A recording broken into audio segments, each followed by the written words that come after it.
Welcome back. Oh, what the heck? Why is it not full screen? Okay. Welcome back to another. I need full screen. Why isn't there preferences? My name is Duggo. My name is Duggo. My name is Duggo. Outside the window, the morning sun shone warmly in these gentle rays, right? Just rising above the horizon. Okay, so if you haven't know, this is literally like a minute after I finished the first game.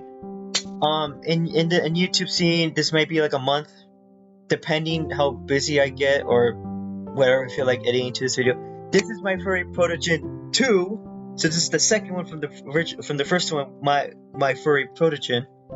After, if you don't want to get spoilers, I'll skip. I was timestamp here when I stopped talking about it. After the plant died, after literally everyone dies, which is kind of funny to me. We stayed with Juno. Juno took us in. Glad. Oh my god, I'm cheering up at this moment because the music was so good. The storyline was like amazing. But after that, we got taken in. We made love to Juno. Made some questionable decisions to Juno. But overall, the story was great. But I can't wait what's happened the second one. The virus, I do know the virus is still on the rise. So that's still a thing. I noticed from the pictures we're gonna meet some new characters, so I'm kind of excited to meet these new characters. Wait. Just before that, I'm gonna quit. I want to make sure this is important to the storyline.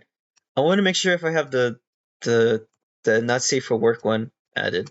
Outside of whatever, I slowly climbed up the treetops. Okay, let's get the story started.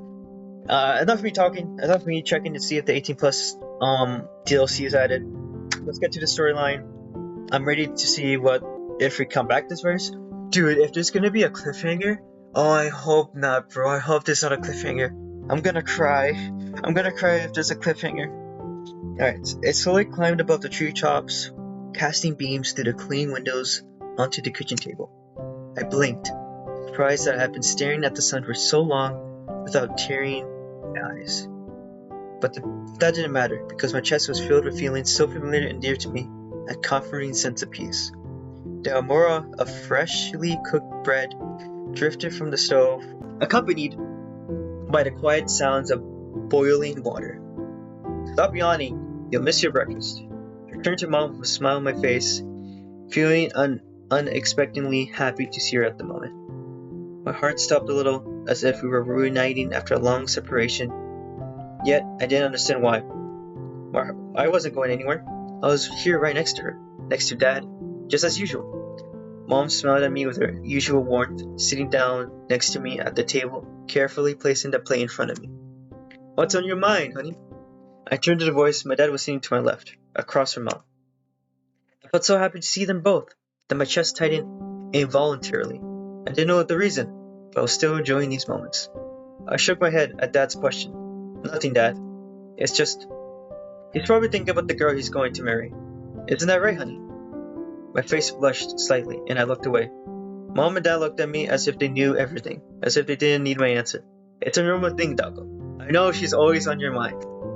You're young. There's nothing strange about that. Happened to me too when I met your mom. I was gonna say mother, but Mom, I guess. I couldn't think of anything else but her. Mom blushed and responded in a calm voice. Stop that and eat your breakfast. Come on, honey. Nothing has changed since then. My father reached out and placed his palm on my mother's cheek and squeezing it gently.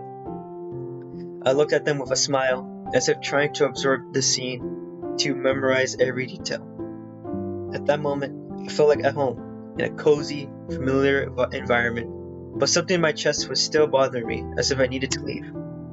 I didn't want to leave. I wanted to stay here, to tell my parents more about Juno, to finally introduce them to her. Juno appeared in my thoughts suddenly, as if someone had pulled a lever inside my head and activated a part of my memory. I wanted to tell my parents so many things about her, about how much I loved her, how happy we were together. I knew that they would be proud of me, that they would be happy with my choice, and I made my chest feel even warmer. Then, why haven't I brought Juno home? Why haven't I introduced her to my parents yet? You're right, Dad. She's the best. I'm so lucky to have met her. Of course you are. Yeah, honey, very noticeable. The way you glow when you think about her makes it hard not to notice. Are you guys doing okay? I nodded, leaning into my portraits with my spoon. Yeah, I've been thinking about proposing to her. Mom clapped her hands together. It's so wonderful. You're doing great, son. Don't be afraid of anything. Mom and I support you and will always be there for you. I'm sure Juno would be glad and agree right away. Have you told her yet? I shrugged. No, it's just hasn't come up yet, you know. I want it to work out perfectly. I hate for it to feel like a passing thought. Mom pressed her lips together, looking at me with undisguised tenderness and placed my soft palm on my shoulder. That's so sweet. You're so grown up now that oh my god, this is making me cry. I feel like I'm in this spot right now. I'm 18 and like you're so grown up. I'm like, oh my god. Life has its moments. I wish your dad and I could have seen your engagement. She didn't finish, sighing heavily. I looked up, feeling that pinched sense of longing and loss slowly growing in my chest. I didn't want to leave at all. So why did I feel like I had to? Like I had no other choice. Mom, of course you will. I'll be sure to. A persistent knock on the door kept me from finishing. I frowned and looked at the front door. The anxiety in my chest grew stronger, knotted my stomach into a tight knot, and I felt like I didn't want to open the door at all.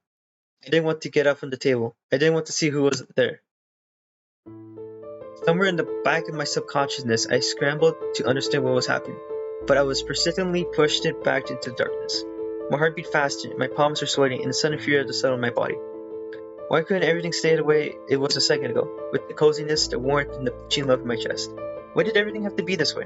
Mom and Dad looked at me like I already left, like there was no one turning back. Mom took her hand off my shoulder, and I rose from my seat, heading toward the door. The wooden door seemed to stare back at me. My heart thundered in my chest with each step, and went forward, raised my hand, and slowly opened the door. The sight that came before me instantly made my eyes water, my face pale. The place I had considered home all my life, my native village, the familiar streets, the little houses with wooden fences. Everything was in ruins. Everything was destroyed, all consumed by crimson fire, and the smell of rot, soot, and death hit my nose. I felt foggy. My eyes burst with tears. I saw several bodies laying in the mud, somewhere in the distance, faintly, drowned out by the chaos and destruction around me. I heard screams and pleas for help, but there was no one to help. There wasn't a single living thing in my field of vision, only corpses, remains, ruins, and the flames that have taken them. I turned, waiting to see my parents, wanted to grab them and run away, but the dining room table was empty. There was no trace of the comfort of a little house.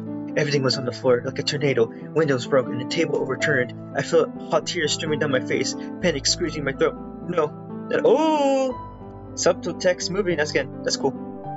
No, not again. Not this again. I walked forward, crossed the dirty table, toward the bedroom. Step by step, I approached the bedroom. My hand was on the doorknob, but I was terrified to open it, too scared to see what was on that bed. Because I remembered, I knew what I was going to see, and I didn't want to see it again.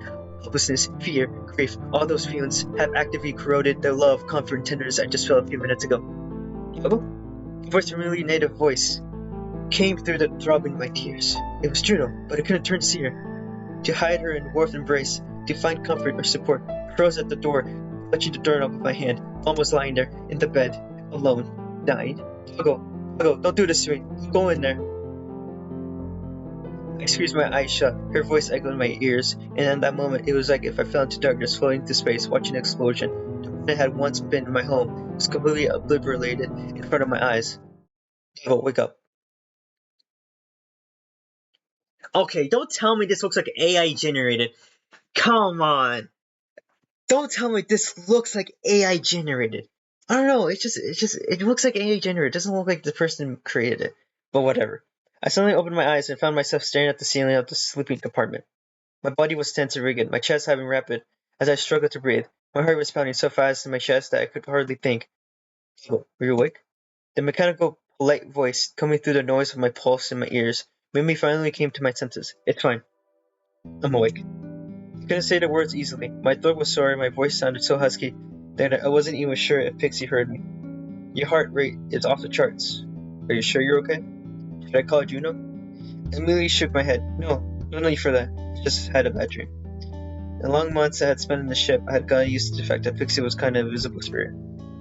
Someone who had always around, who could see and hear me, talk to me, but who couldn't be touched. shook hands, or felt, but I didn't need to. Pixie had already become a good friend to me, even if I couldn't quite understand how it functioned, and I still couldn't decide which pronouns to use when mentioning Pixie. I accepted any pronouns suspending the voice it used. Sometimes I referred it as he or she when it used a male or female voice, respectively. But Juno said it was okay to call Pixie however I want because it didn't have any gender preferences. Juno also tried to explain to me that an artificial intelligence was, but I never fully understood, so I thought Pixie was a ghost who are always around us when we were on the ship. I lay back on the ground, feeling my heartbeat gradually return to normal. The dream didn't go away. I struggled to think of anything but nightmare events burned into my mind. When I lived with them, I only felt longing for a chance when I sat with them at the breakfast table. I felt I had to run away, to change something, to find another way. I had been so dissatisfied with my life, but now I remember the past and see it in my dreams. I recall only peace and comfort. I am in awe at how ignorant I was about what would happen to me later. My home planet now was a wreck drifting through an endless space. Juno told me that after many unknown years, those pieces could form something new. They could become a new planet that I would know nothing about. This world, which Juno called universe, was such a mysterious place I still knew nothing about. It gave me some hope, even though I realized I could never have this planet my home again.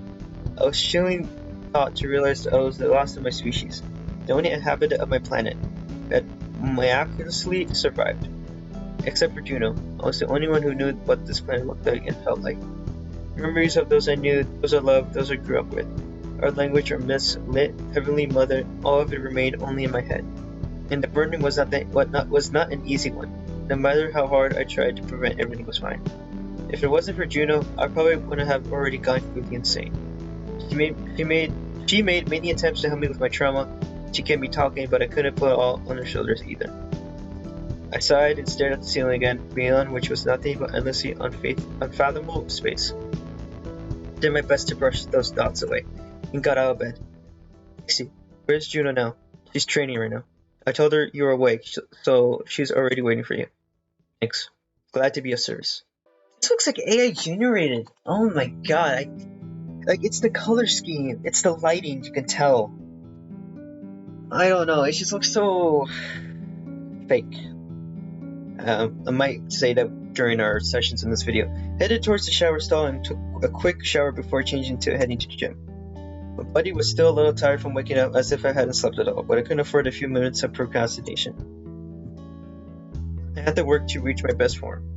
The only motivation that kept me from fading was my thirst for revenge. I was willing to do anything. The search to find a bastard who had disturbed my planet, reduced it to nothing, and the cosmic dust, to finally get revenge. And for all that, it required teamwork. Shee! Oh, she got the booty shorts too, that's funny. Oh, that's hilarious. Oh, she got piercings too. She got the shoulder pads. She's not wearing the chest plate anymore. When I walked into the gym, Juno was already there waiting for me. She looked hot from her workout. Good morning, doggo. Ready for a workout? I tiredly managed to smile. Yeah, as you can see. Have you had breakfast? It's not wise to exercise on an empty stomach. It's even worse to train on a full stomach. I always feel like I'm going to throw up. Are you sure? You can divide your breakfast into 2 parts, so don't worry, I'm fine. Let's just get started, okay? Juno only pressed her lips together, not wanting to argue with me. I said it calmly, but I still felt bad, as if I insulted her. The concern in Juno's voice made me shiver a little every time. Sure, it was nice that she was thinking about my condition, but it was irrelevant right now. I was alive and well, in any danger. So why did she care about me when there were more important things to worry about? It just made me uncomfortable. I've been the one who'd been constantly taken care of for so much time. It made me feel weak and helpless. I didn't like it at all. I felt like I had to do everything in my power to achieve my goal at any cost. To do this, I needed to get strong, train consistently, to do something. Every minute of procrastination or rest made me feel anxious, as if I was just wasting time. To me, literally every time I try to make a video, or me not making a video, I'm anxious, feel like I'm wasting time. Juno reproached me about it now and then, but we never talked about it directly, and I'm not in a hurry to bring it up either. Okay, let's start with the warm-up, then we'll move on to practice. You learned the technique I showed you last time, so today we can repeat it and then start with something new. What do you say? Sure, get started. Juno, smiled and hurried to comply with my request. The warm-up, mostly silent, I tried to get it over with as quickly as possible so I could get to the most important part, my combat training. It was all I could think about since I'd been on Juno's ship and recovered from the virus. Even though the infection stopped thanks to Juno, I still felt weak and helpless for a long time after the illness. It took me a while to finally recover and get my body back to strength indeed. Juno watched me over, checking on me every day, worrying about the virus, but I felt like I had survived for a reason. I was tired of feeling helpless. It's not helplessness. I was tired of feeling helpless, unable to protect not only my loved ones and my people, but also myself. So I almost immediately asked Juno to teach me everything she knew. First we started with some theory, and then we moved on to practice. Juno was always careful with me, afraid of hurting me, and it made me a little angry. Even now, she still wasn't using her power to full potential, I could still use it. Despite efforts to revoke her, she would always hold back. But of course, compared to 6 months ago, I had some significant progress. Although I can't beat Juno yet, I'm still exactly equal to her strength. I wasn't exactly equal to her strength. She wasn't winning as fast as before. It was inspiring and frustrating at the same time. I wanted to be a warrior right away, in a blink of an eye, but I couldn't do it no matter how hard I tried. How long had Damien worked with me on my fighting skills? Only for it to do no good. As soon as that formed in my mind, I felt a rush of burning anger in myself, in my body, and what happened. I responded to Juno's attack with a strong, quick move, but Juno quickly blocked and threw me on the floor. I clenched my teeth, cursed quietly under my breath. You're almost there, Doggo. Just a little more and you can beat me. Isn't she like artificially intelligent? Like, was she created in the lab on the last game? So technically it's kind of like she has a huge advantage over us. So I mean, like, realistically speaking, training with her is stupid. And I just skipped the dialogue. I hope you guys can read it, but compared to her, I just ran a marathon. I replied abruptly, I've been almost there for half a year. She held over her hand to help me get up, but through my frustration, I ignored her. Oh. You know what I would have done? I would have grabbed her hand and hugged her and be like, it's been almost a year, sadly. No, seriously, you've been doing much better already. You're making significant progress. Your body looks more toned now. Yeah, and you still beat me like you're fighting an amateur. She laughed, which only made me angrier. No, I would find that funny. Something like cutesy, but I tried to contain my irritation. Well, you shouldn't compare us in terms of strength. I was genetically engineered to be incredibly strong. The fact that you can stand your ground in a fight with me for longer than a minute is already a remarkable achievement. Your words are not helpful at all. For me, it's the opposite. That's helpful because I'm like, so if her genetics is meant to be really strong and I can hold out for a minute, that's impressive overall. That's really impressive if you think about it. Because I'm fighting a robot and I can hold myself off for a minute. A minute is a long time in certain situations, but that's just me. Your words are not helpful at all. In fact, they have the opposite effect. Juno heard the irritation in my voice. A sad, confused expression appeared on her face. I'm sorry. I didn't mean to offend you. I shook my head hastily, feeling irritation quickly being replaced by guilt for a little outburst. It's nothing. Forget it. I'm just worried that I'm not making enough progress. Thanks for helping me. I wouldn't have gone this far without you. I smelled reappeared at Juno's helmet. It's okay, Doggo. I'll be always happy to help you. You shouldn't worry about your progress. You are doing really good. Come on. I have Pixie heat up some food for you. I finally brushed off the unpleasant irritation forming somewhere in my stomach and followed Juno out of the training room. Oh wait, how long have you been up? I fell asleep and woke up without you. I spent a lot of time messing with coordinates for the autopilot, but I managed to get good night's rest. Good night's sleep anyway. And I also have some good news. I'll tell you everything over breakfast. Juno smiled again, and I did my best to return the smile, staying as it was. Same, still looks like AI generated. When we got into the kitchen, I sat down at the table, and Juno put a container with warm food on the table in front of me. In nearly 2 years I've been on the ship. I had enough time to adapt what Juno cooked on the ship. Juno's cooking. At first my body had rejected her cooking, but now I ate it all without much trouble. While I ate breakfast, Juno sat across me running her fingers over the clipboard with her hands. So what's the news? I made significant progress with tracking down the next planet. I think we could get there within the next few days, we just need to make some preparations. And the most important thing is that the anomaly is in its early stage, so we have enough time to research it and find its cure. I frowned. Wait, what? You found? We don't have time for preparations, we have to... I know, Doggo, but we really need to make a stop. I contacted my little sister. She's on planet UQ222XJ right now. That's not far from us. She has agreed to help us with some equipment. After that, we head straight to the next planet. Hey yo, you have a little sister? I can already sense a threesome going on. Wait, that's actually kind of weird. Never mind. You never mentioned that. I thought you didn't have anyone at home. It's when I appeared at Juno Summit. Yeah, but how should I say it? We are not actually. Never mind. Threesome better happen. We're actually not sisters, as we were both created artificially. We had the same creator, we were born in the same batch, together we had some other siblings. Xena was the closest person to me in our relationship, could really be described as that of two sisters. She is extremely competent in any technical or engineering related. She is 100% the go-to person for such matters. You're sure to like her once you get to know her. Xena can certainly be a little strange at times. Or rather, she has a rather specific personality, but you'll get used to her quickly. What do you mean by specific? Well, she's very sweet and kind, never leaves you in trouble. But she's also a little vulgar. I don't like that. I don't know how to explain it to you, but you'll see it for yourself. We'll get to her in a couple days. I know that Juno's explanation puzzled me a little. I mean, concerned me a little. Is she like you? Yeah, she's a protogen like me. She was created a couple days later than me. That's why she's the younger sister. She gets mad every time I mention that. She laughed. It was oblivious that this Xena was important to her.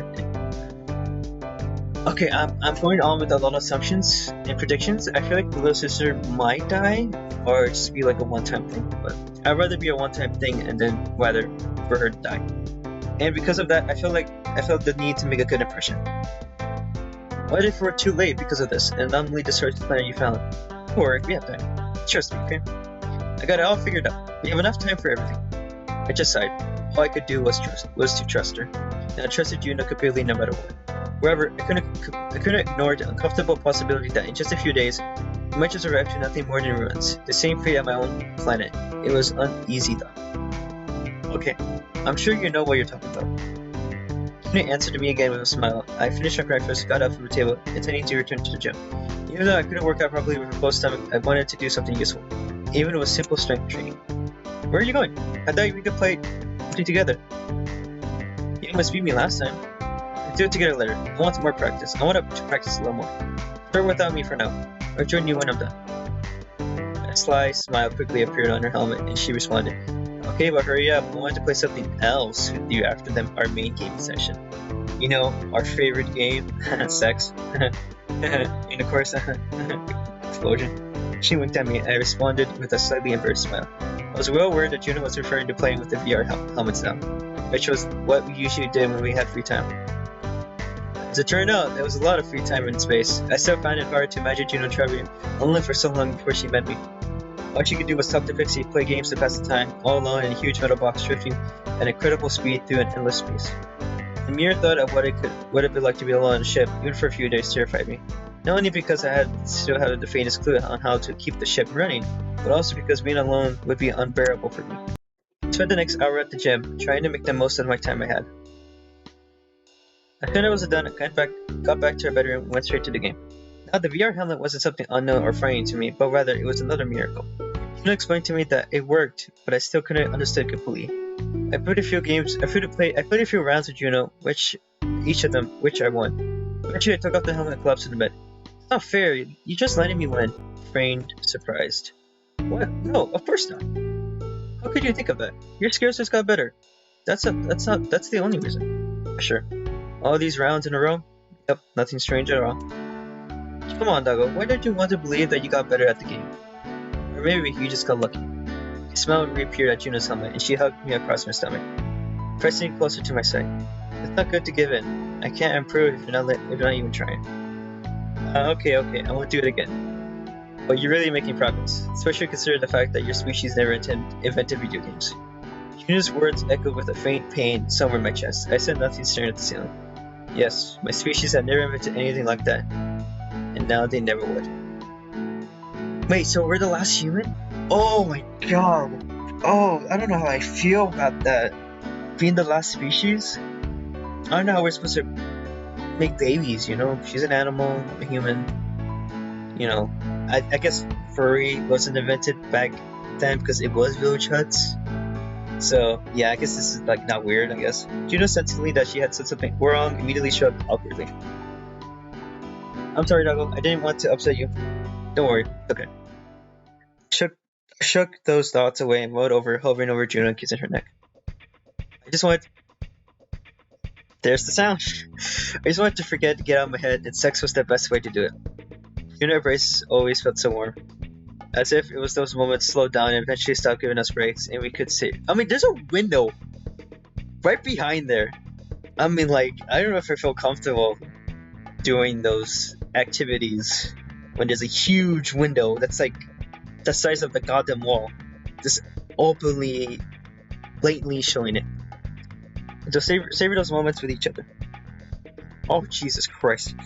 He just showed out there. Oh, Juno quickly got rid of her clothes, lying in bed beneath me. Oh, I like this. You know, this is somewhat posy. She spread her legs wide, her left one up, giving me a great view of herself. Do you want to try the ropes? Or should we try to go with the usual? You mean the she thing? Yes, that one. Oh, we got that! We got that! Oh my god! Yes! We got options! Oh my god, I waited so long in the first game. We got options! We got dialogue!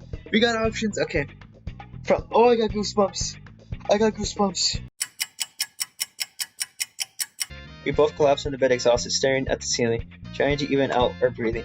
I loved that moment too, right after orgasm, when our head was still empty and not a thought to be held. It was a pity what these moments were as fleeting as they were. Ooh! This is the cockpit?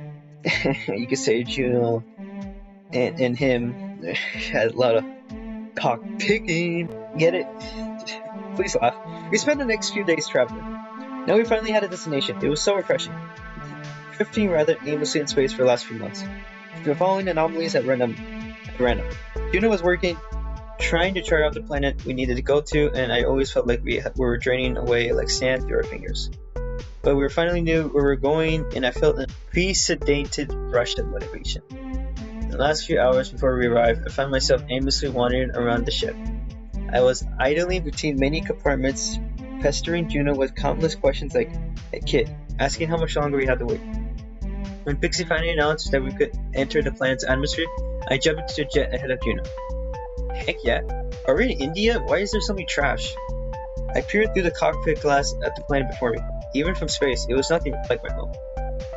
I peered as a dirty lump hanging in space, radiating with a murky yellow glow. Our jet descended through a great thick clouds which parted and finally revealed the mountains. Well, they seemed they were mountains at first. From afar, they looked huge and sand hills reaching upward, and it was only when I got closer I saw it had nothing to do with mountains. What is this? What exactly happened to this planet? I couldn't help but scowl in utter bewilderment. I stared out the window at the jet, trying to understand what I was seeing. Juno carefully landed the ship between two huge mountains, then handed me a protective helmet. The air here is very toxic for your species. Some kind of disaster happened here too? Not a virus? Global warming maybe. Juno and I stood at the door of the jet. As I stepped into a planet's surface the first time, I could smell the unpleasant metallic odor even though the filters on my helmet. I looked around. What I had mistaken for mountains upward looked like a huge pile of metal garbage. Juno looked around and reported, "Yes, this planet got much worse than I remembered." I opened my mouth in surprise. Has it always been like this? How could anyone ever live here? No, not always. It was once inhabited by species that died long before we were born. It grew up rapidly and made many discoveries, even learned to travel through space. Not far, of course, only to neighboring planets, but it was a big accomplishment either way. How many species in the universe have managed this? It takes hundreds of years of progress just to leave the surface. And what happened to them? They were exterminated by something or two? A sour grin appeared at Juno's head. Unfortunately, it was much more simple than that. They exterminated themselves. Let's go. Time to find Xena's workshop. Juno followed somewhere ahead, past the mountains of trust. What do you mean, exterminated themselves? How did they even manage to do that? This is actually a fate many intelligent species found themselves in. They reached a peak in their progress, invented weapons of mass destruction, and dragged themselves down in wars. The last war on this planet wiped out everything. Only a small handful of survivors were left, but after a few centuries they disappeared. This planet was inhabitable for a long time, but it was so polluted after those wars that galactic inhabitants started to use them as dumping grounds, a galactic landfill, if you will. What a nightmare. How could someone do this to their own home planet? Why would anyone want to do that? Conflicts are inevitable in any species' history. Unless it's a species possessing a collective mind, intelligent beings will always have different ideas on the same topic. It's just a matter of extreme differences. If they fail to wage a coexist to filter those ideas, they are fated to experience those conflicts. Moreover, when their technological progress reaches a certain limit, then conflicts could have been disastrous consequences. Some species overcome those trials and some don't, like in this planet case. Would this really happen to my species as well? It was hard for me to imagine such a development, as there had been no major wars on my planet, except for odd tribal feud. Even without detailed explanations, it was clear that the war that happened here was unlikely anything I know back home. Well, I think it was very unlucky to happen. Based on what I heard, your species' mythology doesn't have much cruelty, as you were less likely to face something like that. Despite Juno's words, I couldn't help but shudder. Okay, now I understand why it looks like this. But I don't understand why your sister lives here. Juno laughed. Good question. Like I said, Xena's an engineer. She settled here to test her inventions, and then she started making a good living by melting down scrap. Besides, it's pretty quiet and secluded, just what Xena needs. I never agreed to live in this place like this. Let's hope you won't have to. Let's meet Xena now. I hurried after Juno. We were approaching a small building at the foot of the garbage mountains. But I was still a little confused after the story Juno told me. Those thoughts quickly gave way a new ones. This whole story made me think about my plan, and I realized again that I never got to introduce Juno to my parents. The same thoughts that manifested in my dreams were slowly penetrating my mind again. It was still an open hole in my heart. All I could do was imagine how my parents would react if I brought an alien woman home as my lover. I wanted to believe my parents would react positively, support us, and love Juno once they get to know her better, but I couldn't know for sure. And now I met Juno's little sister. In quotations. Even though they weren't related by blood, even since they had been both created artificially, Juno still regarded her as family. In fact, our meeting was my introduction to her family. I was nervous as I approached our house with Juno.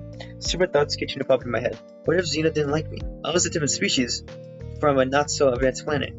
Of course, I know Juno wouldn't leave me if Xena didn't approve our relations, but I still didn't want to cause a conflict between them. I just hoped I could have a good impression on her. They approached a large metal building stored near a mountain of scrap. I'd never seen anything like it. There was no metal buildings on my planet, so I stared in awe at the structure. Juno came to the entrance, opened the door, and let me in. God damn, this home sucks. It was a spacious room that had a strong smell of metal. There was various devices scattered around, most of which I didn't recognize. Metal parts were also lying around in different places. Damn! She looks like a rat. One of those small hamster thingies. In the middle of the room stood a Juno-like girl, holding out an instrument with which she was sawing or drilling something with utmost focus.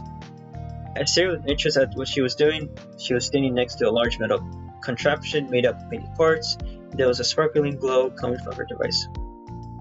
Finally, Juno made a strange sound with her helmet, alerting Xena to our presence. However, she simply extended her hand towards us, silently signaling us for us to be quiet.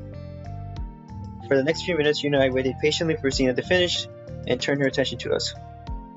All the while, I looked around curiously, noticing new things that I had never seen before. I wanted to ask Juno everything what it was, what was Xena doing, what kind of thing she was fixing, but I didn't make a sound, waiting for the unpleasant, loud noise to finally subside. Juno also had various instruments on the ship. She explained many of them to me and how they operated. The contraptions here in Xena's base were completely unknown to me. Finally, the noise abruptly died down, the whistling of the wind and crackling of the metal outside settled back to our ears. Xena turned us, putting her tool aside, and a huge smile appeared on her helmet, similar to Juno's, only with a bluish glow. Juno! Xena squealed with joy and rushed towards Juno, almost knocking her off her feet. She clung to Juno in a tight hug, almost bumping helmets with her. Juno hugged back, a smile appearing in her helmet as well. Then they stood side by side. I was able to compare them. Juno, they look alike. They look alike. Their differences were immediately apparent. Xena was taller than Juno, and her hair was silver and much longer. I stood back watching the greeting and feeling a little awkward. This is Doggo. I told you about him, remember? Oh, he's so small and cute. Where did you find him, Juno? Look at him. He's adorable. Her words made me blush, feeling even more awkward. Nice to meet you? I held out my hand for a handshake. Xena gave me a puzzled look, then smiled, then slapped my hand, slapping it so hard that the impact echoed in my ears. I held back a shriek, sensing that she was as strong as Juno, or perhaps even stronger. Nice to meet you, too! I couldn't wait to see what kind of friend Juno made. Xena grinned slightly, and an animation of slightly playing eyebrows appeared on her helmet. Yeah, she told me about you, too. Really? What did she tell you? I bet she missed me a lot. Right, Juno? How long has it been since I last saw you? Feels like forever. Probably 10 years. Geez, a decade? God damn. Juno smiled under her sleeve. Xena waved her hand. I didn't even notice how fast time flies by here. It happens when you sit at work all day. Last time someone visited me was NV0100. That was a while ago. She said she's staying at Yanshandor? Right now. She said she needed a break from everything. Popped in to buy a few things and flew off. Wait, really? I haven't contacted her in a while. I thought she was in another galaxy altogether. She failed her last mission. She finally decided to go on a vacation. I awkwardly watched her conversation, sheepishly feeling like a kid who was eavesdropping on other people's secrets. Finally, Juno turned her gaze to me. Look, Xena, we're really in a hurry. Just passing through as well. Did you finish my things? Xena chuckled. Of course! Everything's ready and waiting for you. I have to finish this crap before I pack your order. Just give me about 10 minutes. And besides, I can't just let you go without any chit-chat, can I? Why don't you go to my break room and I'll join you later? I decided to jump in on the conversation. Thanks, but we're really in a bit of a hurry. I don't want to hear it. Come on, I'll show you the way. Another furry. I don't mind. Xena didn't even listen, stepping forward confidently. It's okay, Doggo. We have some time. Okay. I just sighed heavily as we followed Xena. Oh, why couldn't it just be in a closed space, bro? Out in the wild? The break room turned out to be a place made entirely of metal. Slot machines that Juno had told me about, a bar, counter, metal furniture, even a metal carpet lining the metal floor and screwed to it with nuts. I looked around puzzled, sitting down on the hard, cold couch. Juno sat down next to me. Would you like something to drink? A snack? I had some excellent firewater delivered a couple days ago.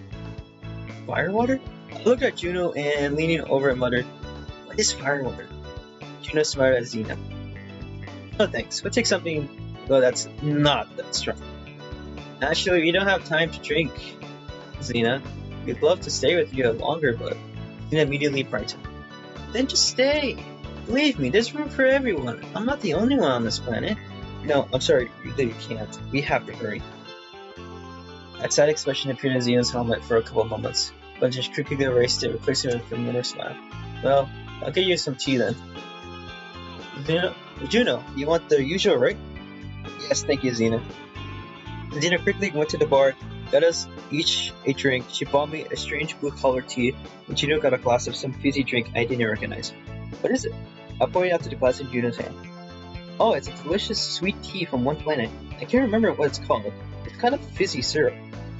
It was delivered just a couple of days ago. I think they call it a soda. Soda? You want to try it? Yeah, it's a Dr. Pepper. I'll try. I nodded. Juno handed me her a glass and I took one small sip, through a special drinking hole in my helmet. Immediately feeling the small bubbles fizzing in my mouth. Wow, it's like alcohol. Like sweet, with no burn. I got a whole case of these. If you want, I can order you a pack before you leave. Maybe you like a snack. I got something here. No thank you, Xena. I looked at Xena curiously. Where'd you get all this stuff? She just says Amazon. That would be funny. I get everything delivered from a neighboring planet once a month. Would you like to go there together? A note of hope flashed in Xena's voice again. Sorry, sis, we're in a real hurry. Xena smiled. Oh, right. Well, anyway, you should go there sometime in the future. Also, why is she wearing like a bikini? Like she's wearing nothing. I mean, that's concerning. It's unforgettable. Maybe next year. Xena nodded, her helmet brightened up a little bit. Okay, I'll go and get everything ready. Just wait for me for 10 minutes. And please, don't fool around without me. I have many toys you guys would like. I mean... Xena giggled again and winked at us, making my face flush again, and Xena smiled awkwardly. Xena turned and walked away, hiding in the building. Her comment rattled around in my head.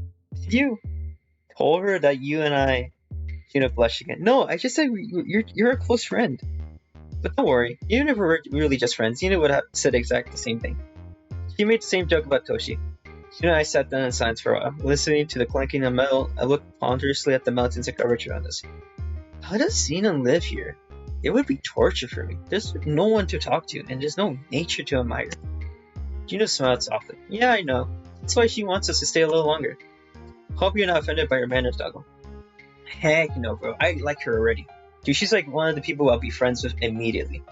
She's lonely here. She's always happy to have someone over, even if just for a little while. Of course, I'm not offended. I'd love to stick around for a visit, if it weren't for our mission.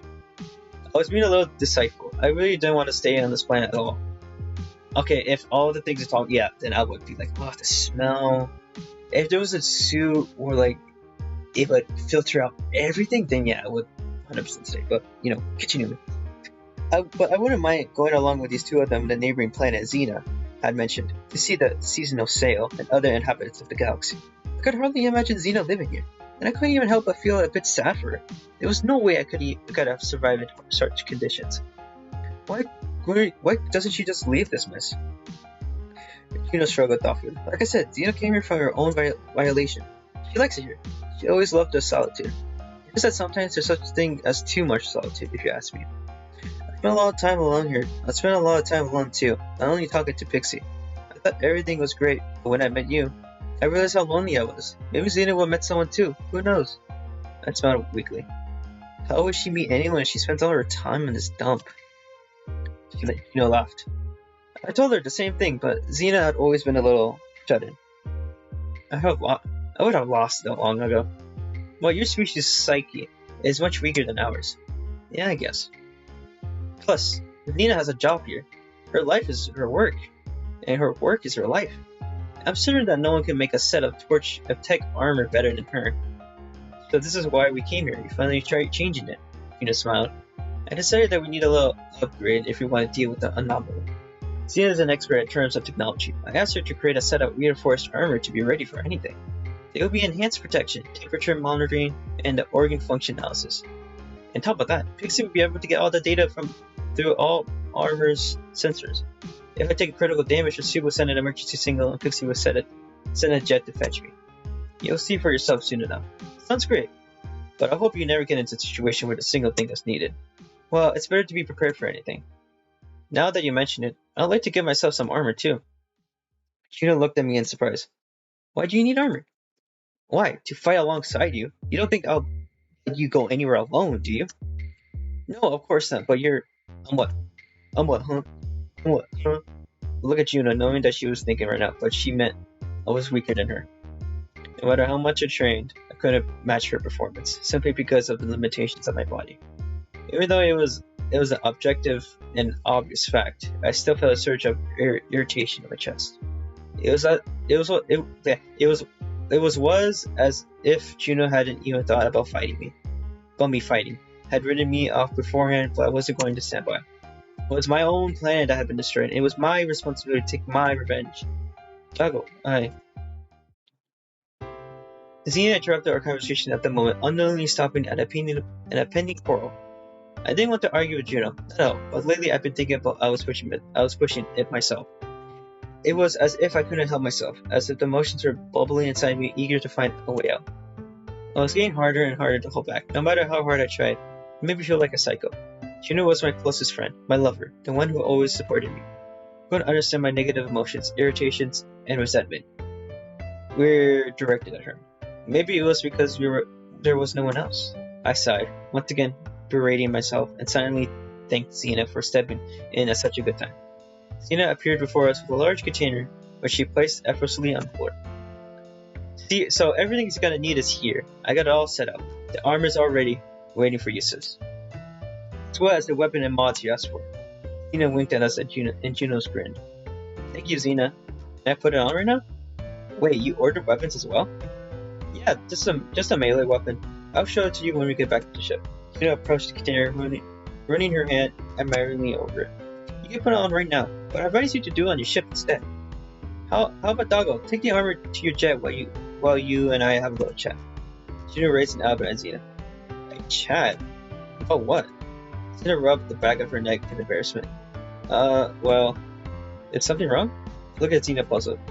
Xena shook her head immediately. No, it's girls talk. I just wanted to talk to Juno about some of her siblings. Juno looked as stunned as I was, but she must have realized something in Stone Nudge's voice because she nodded and turned to me. Doggo, can you take the armor to the jet? I'll be back. It shouldn't take more than 10 minutes, right? Xena immediately agreed. It'll just be a word or two. I smiled uncertainly and nodded. I walked over to the container, struggled to pick up the floor, and it was heavy metal full. Xena saw this and said, "Oh, he's so cute, just look at him." Her face turned red, both because I was embarrassed and because this box was heavy as hell. It was nice to meet you, Xena. You too, sweetie. Come and visit me as soon as you're done with your missions, and please be gentle with my sister. Xena winked at me. I took one last look at her and Juno, and headed for the jet, dragging the container with much difficulty. Once inside, I dropped the box and sat on the floor. I didn't know what Xena and Juno had decided to gossip about, and that made me a little uneasy. I knew Xena knew some information that the anomaly didn't want to say. What if she didn't like me and didn't want to say it openly? I already had thoughts beginning to swirl in my head. I was not satisfied with either scenario. It was made me more anxious. I looked at my watch, counting every minute. I wanted to get to the ship as soon as possible to continue our journey. When my gaze fell on the container of armor, I felt a pang that contractedly envy. Sure, I was glad Juno was better prepared for a fight, but at the same time, I was offended that she didn't thought to order armor for me as well. It was as if she thought I was weak and incapable of anything, just like everyone else who had surrounded me before. All my life, the people around me had done nothing but take care of me. And now I was ready to fight, and I finally knew what I wanted. They were trying to push me aside again. Oh, it was done by the person who loved, my closest friend. The one I trusted and loved so much. I sighed and tried to shake the thoughts away. I wanted to get back aboard the ship, go to the gym, clear the nonsense cluttering my mind. The view from the jet's window did nothing to improve my mood. This planet seemed so seamlessly the words steering and boring. The low grayish yellow clouds did not add its charm at all. Half an hour later, I was about to search for Juno. The doors opened and Juno came aboard. She looked sad and confused, deep in her thoughts. Settling in a chair and silently pressed the cockpit button, and the jet left into the air. Is everything alright? Juno turned to me and awkward smile appeared on your helmet. Yeah, everything's just fine. Just let's hurry back and test our new armor. The jet floated upward, maneuvering carefully among the mountains of the breeze. I couldn't shake the feeling that something was wrong. Juno looked tense, as if she heard bad news. What did Xena say? My question hung in the air unanswered. After moments of silence, Juno shook her head. It's alright, Doggo. Don't worry. We just had a little chat about this and that. It's just sad to depart with Xena, that's all. Is that really it? There was a falseness in Juno's voice. I learned to recognize her, partially 2 years of living side by side. I didn't like her reaction. Something was clearly upset her. I wanted to know to understand what was wrong. Juno didn't seem keen on enlightening me. We're going to talk about the past. You want to be interesting anyway? I scowled. Not that you ever told me about anything you passed besides Toshi.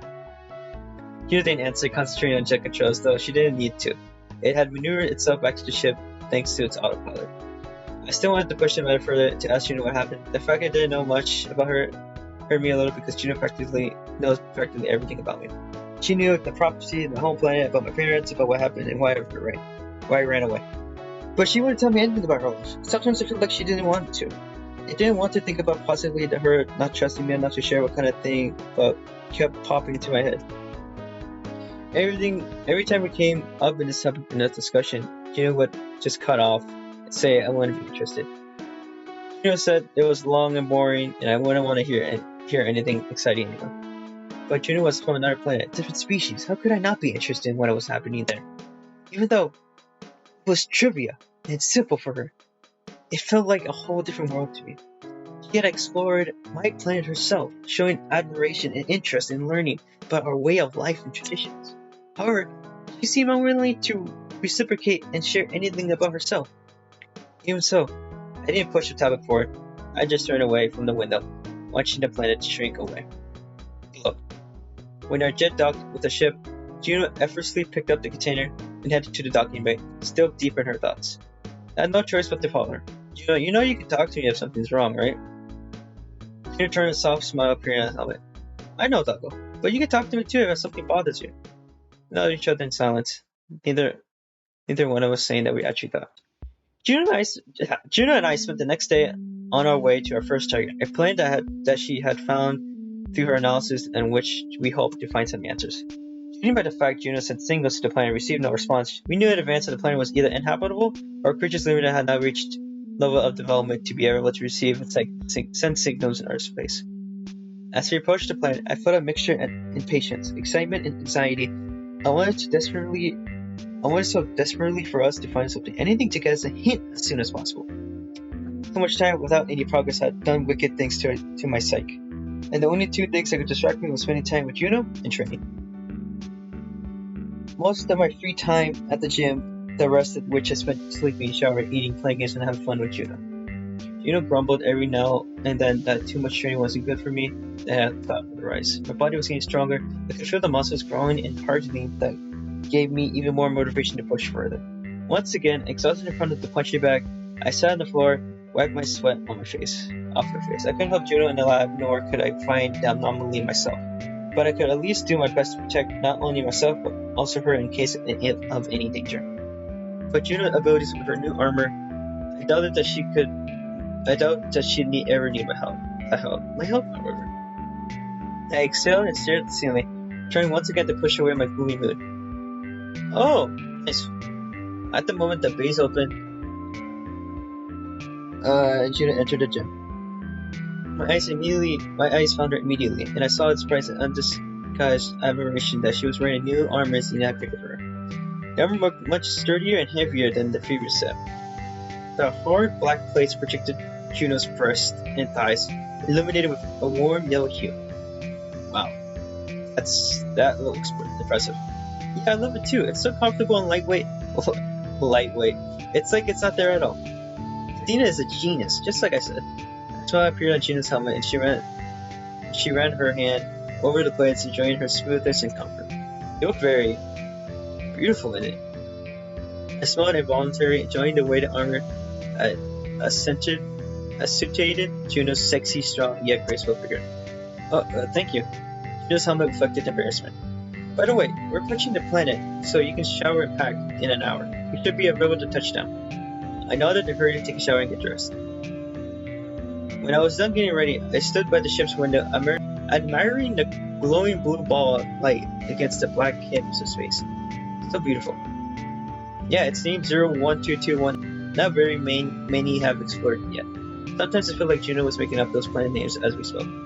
Judging by the atmosphere and analysis, you'll be able to breathe safely there, so you won't need an extra gear. And the rifle? Since I've been on the ship, Juno's been actively training me to hone not only my strength but my marksmanship. However, I had not yet the opportunity to demonstrate the results of my training in action. I'll take the rifle. I think just one would be enough for us. If there are intelligent beings there, we'll try not to contact them. But it's alright, it's an exploration mission. It's not like we're colonizing a planet or something. Juno smiled. I still pressed my lips together unhappily, but it was like pointless to argue. Okay then, let's go. We got into a jet, which soon lowered us onto the surface of our planet. An incredible world of green fields, fresh air, and blue sky opened us before us. Ooh, I like it. This looks like an opening to an enemy. The jet descended on the giant field, scaring away a herd of outlandish, unknown to us animals. They had huge horns and a body covered in scales. Reptiles? As Juno stepped onto the ground, she looked around admiringly. Wow, look at these funny creatures. I wonder what they are. Well, we could say they're herbivores. Their scales shimmer, so unusual and cool. I wish I could get a sample. He immediately frowned, looking at Juno. Sample? You're not going to chase these things all over the woods, are you? They're not likely to stand around patiently waiting for you to take samples. Juno groaned frustratedly. There haven't been any explorers on this planet yet. Juno, we have a mission, remember? Let's just focus on that. We've wasted a lot of time as it is. Juno sighed heavily, but didn't argue. Yes, you're right. She picked up the locator and she prepared back on the ship. So, how do we begin searching? What are we looking for exactly? Juno began to adjust the device while explaining this plan to me. I spent a long time studying anomalies. Eventually, I was able to work out something crucial about their formation. They all arose from different sources. The type of something has planted seeds at distant from each other, leaving them to mature as they will not interfere or attract attention. Anomalies, like everything else, excluded a certain energy. And thanks to this locator, we might be able to analyze where the source of energy concentration is. Wait, energy? Like the one you were talking about? Energy electrons? Right? I found remembering all the things Juna taught me during our time together. She taught me a whole lessons about the world worked, sharing the knowledge available to our species, the laws of nature, how energy worked within creatures, and how the cosmos worked, and how many concepts were beyond the collectible knowledge of my people. Now, of course, it was not easy for me. There was nothing like it on my planet, and no one would discover the energy electrons for a while. But I tried to absorb everything, and now I at least have a slight idea how our instruments worked. No, not really. The energy we are looking for is more of a complex nature. Imagine that every being and thing in the universe contains a certain energy in their body. This locator allows us to read it, and find the sources of the strongest emission. I'll tell you more about that later. Sources? Yes, some creatures or matter exclude more energy than others. For example, these little creatures here have like small sparkles. And what we're looking for is a huge bonfire. Oh, I think I got it. And on this planet, I found these huge bonfires. They shine so brightly that you can see their trail from the great distance if you know how to look. And this planet is also going to be destroyed. She just how I reflected a sad expression. I'm afraid so. We should have some time to analyze the source before we do anything. Let's go, Doggo. Time to begin our search. She headed forward through the forest, holding the locator in front of her. I followed her, looking at the last stand of the sluggish, lazy animals, munching carelessly on the grass at the edges of the clearing. My heart clenched in my chest with the pity for them and anger for whoever had done this. Why would anyone want to do this? Why destroy a planet like this? There's nothing here but these animals. Like, what the hell was the point of all this? Frustration and indignation could be heard in my voice. I couldn't accept the fact that we probably couldn't help this place. We didn't know how to destroy an anomaly, but we could only search for the source to see how it worked. But remembering what happened to my home, I don't know. I traveled through space for so long. I've seen different beings. They behave differently. They had different values. Some destroyed themselves and struggled for power, resources, and territory. Others have tried to colonize other planets and use them as a source of resources for themselves. But with a single purpose to destroy entire planets for no reason? I've never seen something like that before. Maybe there's an actual motive that we don't know yet. Juno sighed, walking ahead of me through the thick, rich green forest. It doesn't make any sense. Some damn monster thinks that he can decide which planets should live and which ones shouldn't. Juno smiled weakly at my indignation. We're going to do everything we can to stop it, Doggo. At least we have nothing sitting idle by. I can believe this place is also going to disappear soon. It's not fair. Look how great it is here. I sucked in my breath and air looking. This place looks so much like my home planet. For a moment, I could imagine being here, back here. Of course, the forests were mere thicker, and the trees were taller, but so far this planet has reminded me of my home planet that most of it anywhere had. Are there no sentient beings here? I shrugged. There might be, but we don't know yet. It's usually pretty hard to gauge if there's an intelligent species on a planet if they have reached a certain point of development. I remember when I first saw you, I almost gave my soul to Heavenly Mother. Tina laughed. I remember that, but I can't make contact with alien civilization without scaring them off. In most cases, space travelers try to avoid any contact, like with the former inhabitants of the planet where Xena lives. In the past, where its inhabitants were still alive, travelers flew past them because the civilizations did not know about the existence of other civilizations in the universe. They sent signals in space, but because there were constant wars on the planet, none of them passing travelers wanted to get involved in all of that. In general, good spacefarers try to avoid any unnecessary conflict because they would affect the progression of the planet, although there were no set-in-stone rules against it. Maybe if someone from the outside made themselves known, it would be possible to help the inhabitants to stop their conflicts and explore space. If they knew they were not alone, they would forget about wars and they would start working together. Juno hummed. Yeah, or try to conquer not only their own territories but other people's as well. Plus, we would have to share our technology in order to communicate with them. Consider that they'd be lagging behind, sharing our technology would be definitely interfering with their natural progress. This interference would only make the overall situation even worse, which means especially scientists don't want to let an entire ecosystem destroy itself, but it can't be avoided if their ecosystem might be dangerous or another world. They couldn't even get along on the planet with their own kind, so I don't think it'll be different with someone from the outside. Oh, yeah, they're probably right. So we establish contact either with those who are already willingly able to engage in dialogue, or those who cannot currently harm us and require assistance from the outside to survive. Live like this on your planet. So the most important rule, we don't share our knowledge and technology, we just gather information and do what needs to be done if vital. Often those who have seen us are not even believed. Usually this protects the species from potential problems and damage. I was thoughtfully silent, walking with Juno through the forest, and the locator led us further and further into the thicket. I like to be a researcher too. I mean, we're done with the anomaly, Juno smiled.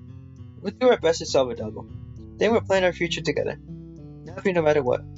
I hummed loudly. I wish I could help you with something too in return. What do you mean? You're already helping me a lot. You may not know about science and technology yet, but you're helping me in other ways. How exactly do I help you? You just smiled softly and pointed her hands on my shoulder. You gave me motivation and reason to carry on. Since I met you, I'm not alone anymore. I love you, Double, and you helped me more than you know. I know that though there was still an uncomfortable feeling in my chest I couldn't shake off. I wanted Jonah to see me as someone who could actually contribute, not comfort and more support. We're trying to take revenge, trying to prevent some tragedy that befell my planet. I was limited by my knowledge, by my development, by my strength, by the abilities of my body.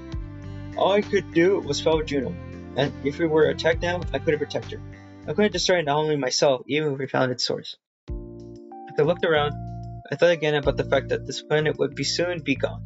I felt even more sick to my stomach. It was a beautiful place worthy of life. Maybe in a few thousand years, hundreds of thousands, civilization would have appeared here too. Maybe it would have been here a level of development where its presence was not yet oblivious. Gina told me about how easy it was to find an advanced species on a planet. The planet is wrapped around satellites and space stations. It shines with singles like a sparking flashlight. Vehicles fly across the skies, and rockets shoot out into space. But if a species not yet reached the stage, it will have no satellites, no stations, no signals, only cities. Countries full of intelligent beings. Maybe somewhere here out on this planet, just a few hours away from us, there's a whole city we didn't even know about. I would like to see it. I like to see what other creatures might be out there.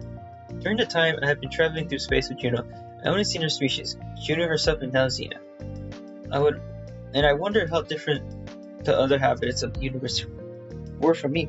You could not even imagine that what the habits of completely different planets might be like myself, or something entirely different. Maybe with different skin color, maybe different set of limbs, ears, and eyes. Or maybe they wouldn't have a body at all. It would be like Pixie. I can only hope that in the future I would be able to find out. Soon, Juno and I noticed the forest around us was thinning. Beach episode! Alright, I'm gonna stop it right here. I am getting hungry. I am getting tired. So, thank you for listening to me talk like it's a book, apparently. Book talk, book, YouTube, whatever.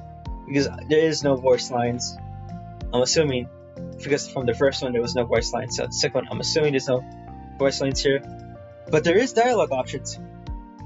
I know we got one from sections, but ignoring that, I know there are gonna be dialogue options, and I'm gonna choose the best one from my perspective. Thank you, my little doggos. This is your boy, Dougal, out.